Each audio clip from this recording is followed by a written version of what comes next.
Company आज इतकी मोठी आपल्याला पाहायला मिळते, ती कंपनी त्यांच्या मेहनतीतून आणि एक प्रकारे त्यांच्या जिद्दीतून त्यांनी उभी करून दाखवली आणि भूमिपुत्र देखील काम करू शकतात, तेही उत्तम काम करू शकतात हे दाखवण्याचं काम खऱ्या अर्थानं रामशेठ ठाकूर यांनी केलं।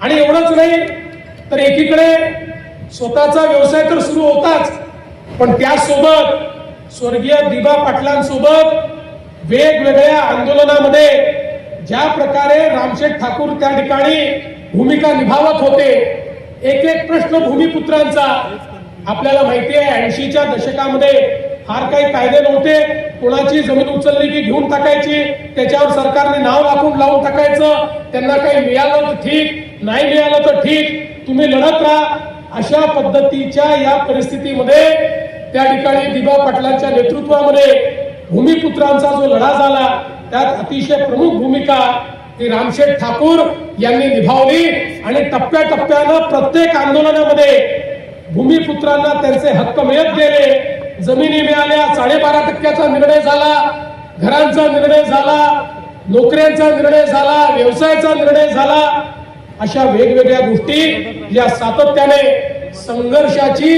एक फार मोठी गाथा ही रामशेठ ठाकूरांची आहे। आणि म्हणूनच भूमिपुत्रांनी त्यांना थेट लोकसभेमध्येच पाठवून दिलं।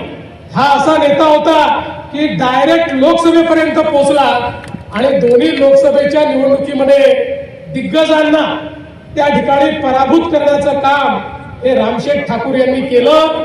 आणि त्यानंतर हे देखील राजकारणामध्ये खूप कमी पाहायला मिळतं, पण रामशेठ ठाकूर असा व्यक्ती होता ज्यांनी 51व्या 52व्या वर्षी घोषित करून टाकलं की आता मला राजकारणात राहायचं नाही, मी राजकारणात राहायचं नाही म्हणजे मी निवडणूक लढणार नाही।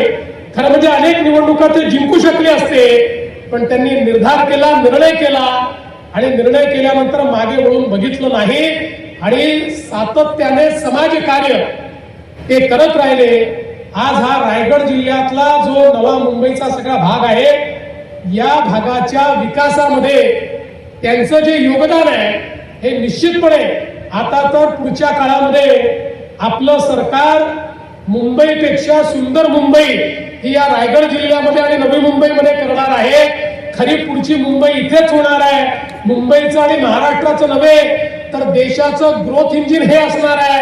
आता देशामध्ये सर्वात जास्त डेटा सेंटर असतील, सर्वात जास्त टेक्नॉलॉजी असेल, सर्वात जास्त जॉब्स असतील, सगळ्या गोष्टी याच ठिकाणी तयार होणार आहेत।